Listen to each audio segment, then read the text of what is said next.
इधर जामताड़ा विधायक डॉक्टर इरफान अंसारी ने भी अपनी सरकार के खिलाफ मोर्चा खोल दिया। पुल निर्माण को लेकर सदन के बाहर प्रदर्शन किया। वो हाथों में बैनर पोस्टर लेकर सदन के बाहर बैठ गए।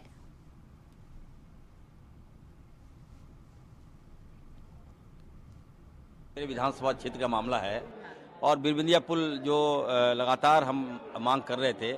एक साल पहले एक बहुत बड़ी नाव दुर्घटना आपने देखा होगा कि 14 लोगों की जान चली गई। अगर पुल बन जाता तो जान नहीं जाता।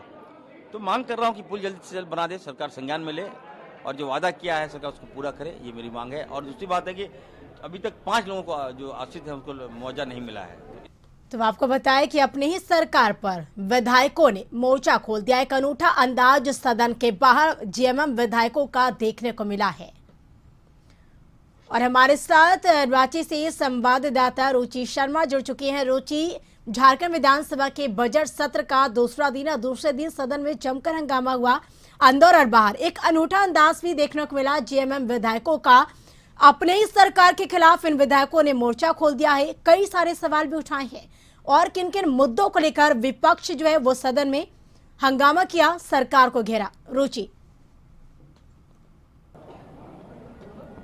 बिल्कुल। देखिए करिश्मा, आज जब सदन की पहली पाली से पहले यानी कि बजट सत्र के दूसरे दिन की शुरुआत से पहले ही सदन के बाहर विपक्षी पार्टी भाजपा के विधायकों ने हाथों में तख्तियां लेकर के सरकार को कई मुद्दों पर घेरा। नियोजन नीति का मामला हो या गिरती कानून व्यवस्था हो, भ्रष्टाचार का मुद्दा हो, इन तमाम मुद्दे पर जो है वो नारेबाजी करते हुए देखे गए, तख्तियां लेकर के प्रदर्शन करते हुए देखे गए। लेकिन वहीं सत्ता पक्ष के जो विधायक लोबिन हेम्ब्रम अनोखे अंदाज में देखे गए, वो 1932 आधारित खतियान और स्थानीय नीति की मांग कर रहे थे। वही मरांग बुरु जो पारसनाथ का विवाद है, वो मुद्दा भी उन्होंने सदन के बाहर एक प्रदर्शन के माध्यम से दिखाया। लेकिन अगर सदन की अंदर की बात करें तो प्रथम पाली में भी सदन जो है वो शांतिपूर्ण तरीके से चला।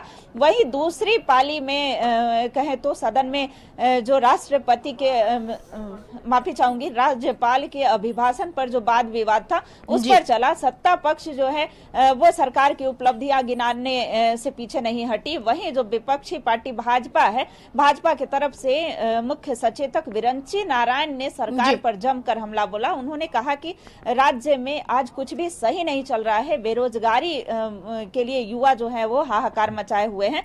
वहीं राज्य में नियोजन नीति नहीं है, कानून व्यवस्था जो है वो ध्वस्त है। हाल ही में उन्होंने एक जिक्र किया कि अंबा प्रसाद के पिता जो पूर्व में मंत्री रह चुके योगेंद्र साहब हैं, वो अपने ही सरकार पर सवाल उठाते हुए देखे गए। उन्होंने कहा कि ट्रांसफर पोस्टिंग मोटी रकम दे करके और ट्रांसफर पोस्टिंग होता है, तो ऐसे में जो है प्रशासन महकमा कहां से सजग रहेगी। लेकिन सत्ता पक्ष ने कई अपनी उपलब्धियां गिनाई। उन्होंने कहा कि जनता के कई ऐसे कार्य जो जिनके लिए काफी मेहनत करने पड़ते थे, सरकार आपके द्वार कार्यक्रम के तहत जनता की समस्याओं का निपटारा जो है वो सरकार ने किया। बिल्कुल रुचि, कई ऐसे मुद्दे जिसको लेकर विपक्ष ने सरकार को सदन के बाहर घेरा और अंदर भी। लेकिन एक सवाल ये भी उठता है रुचि कि एक बार फिर से बिना नेता प्रतिपक्ष के यह सदन चलाई गई है।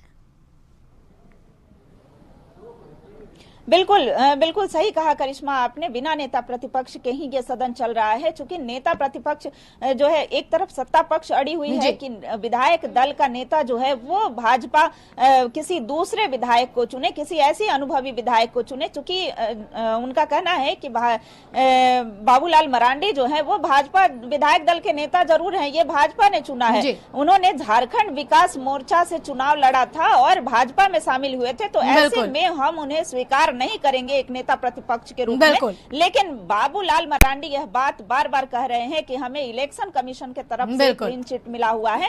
जब हमें इलेक्शन कमीशन ने मान्यता दे दी है तो ये जो है सत्ता पक्ष अड़ी हुई है कि हम इन्हें नेता प्रतिपक्ष बिल्कुल सही कहा आपने। और एक बार फिर से बिना नेता प्रतिपक्ष के यह सदन चल रही है। बिल्कुल रुचि, बहुत बहुत शुक्रिया आपका तमाम जानकारी के लिए।